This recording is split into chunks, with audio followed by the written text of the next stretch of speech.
Discussion करेंगे और वो देखेंगे आईपीओ की आज लास्ट डेट है। आईपीओ का नाम है जीके एनर्जी।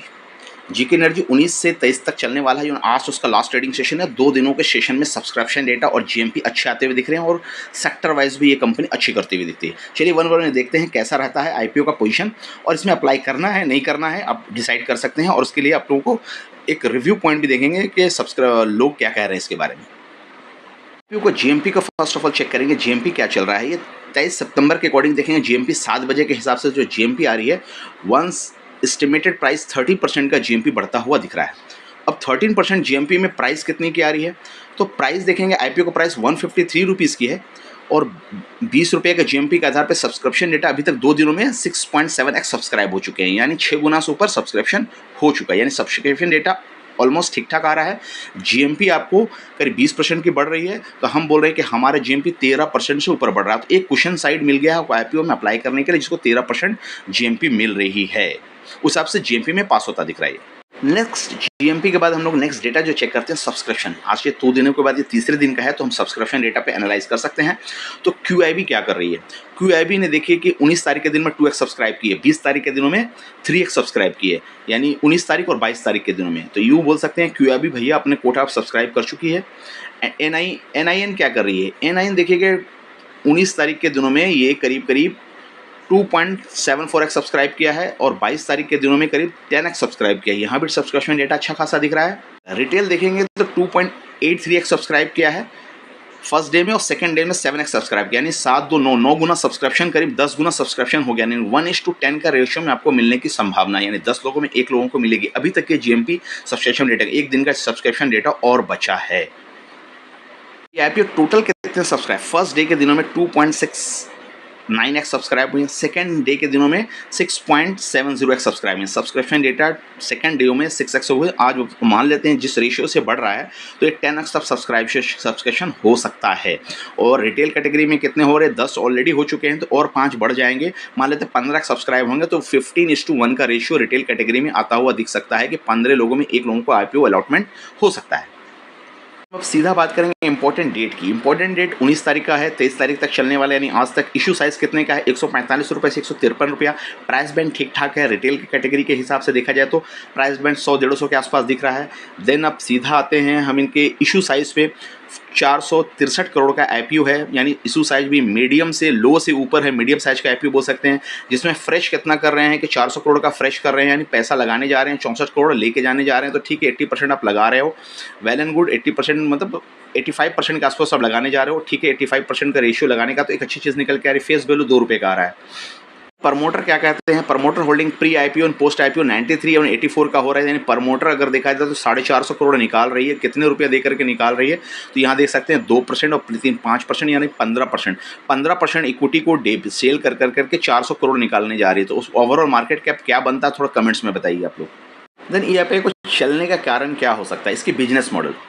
एक लाइन में बोलेंगे बिजनेस मॉडल, जिस बिजनेस मॉडल रिन्यूएबल एनर्जी से है और ईपीसी काम करती है, इंजीनियरिंग प्रोक्योरमेंट एंड कमीशनिंग करती है। किसका, पंप, सोलर पंप से लगाती है। कौन से स्कीम के अंतर्गत, ये पीएम कुसुम योजना के अंतर्गत लगाती है। जिस तरह से स्टॉक आप देख सकते होंगे, एक स्टॉक था शक्ति पंप, उस तरह के स्टॉक शक्ति पंप जो भागा था। 800 को रिकमेंडेशन नहीं है, बट ये फंडामेंटल ठीक ठाक स्टॉक है, इसलिए मैं ऐसा बोल रहा हूँ। 800 रुपये के आसपास स्टॉक जा चुका था, उस हिसाब से ये स्टॉक को आप देख सकते हैं। नेक्स्ट पॉइंट इसका देख सकते हैं, ये कौन सी पंप बना रही है, तो वाटर सिस्टम पंप बना रही है, सोलर ड्यूरेबल। कहाँ के लिए, वाटर स्टोरेज के लिए।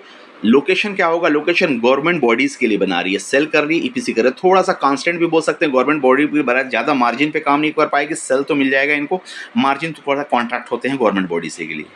देन सोलर पंप बनाने के बाद पीवी भी आता है, फोटोवोल्टिक सेल्स भी आते हैं। ये भी आपका मॉड्यूल का ट्रेड करती है, बना नहीं रही, ट्रेड कर रही है। एंड इसमें देखेंगे अगस्त 2025 का जो डेटा कहता है कि ऑर्डर बुक कितने का है, ऑर्डर बुक 10,289 करोड़ रुपया के मिलियंस का है। तो ऑर्डर बुक अच्छा इनके पास में आता हुआ दिख सकता है, गवर्नमेंट बॉडीज का ऑर्डर बुक उनको साथ में अच्छा दिख रहा है, एक अच्छी चीज़ है।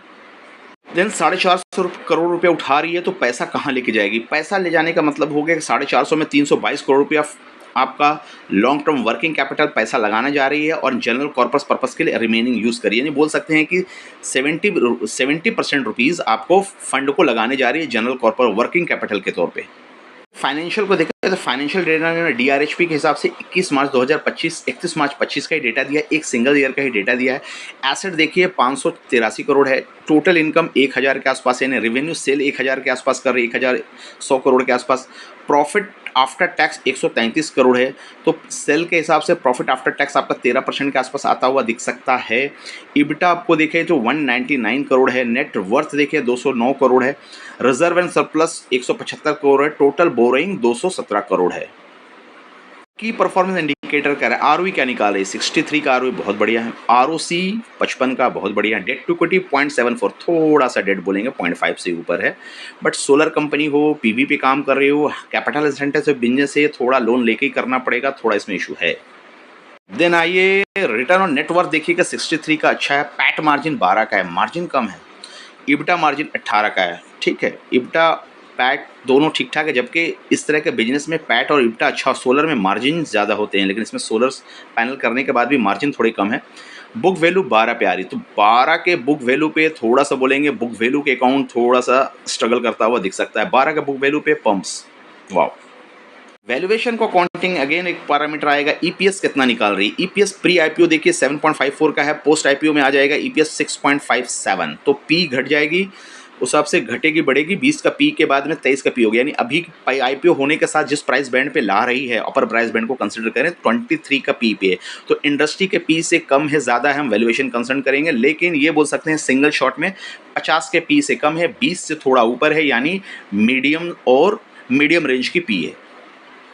पेयर कंपैरिजन बहुत इंपॉर्टेंट फैक्टर है, जिसके ऊपर उस पर देख सकते हैं कि पेयर कंपैरिजन में देखिए जीके का शक्ति पंप से कर दिया गया है, ओसवाल से कर दिया गया है। ओसवाल के हिसाब से ईपीएस के हिसाब से देखा जाए तो ईपीएस में जीके एनर्जी का 7.84 है, शक्ति का ईपीएस 33 का है, ओसवाल का 28 का, तो ईपीएस में भैया थोड़ा सा लीड नहीं कर पा रही है।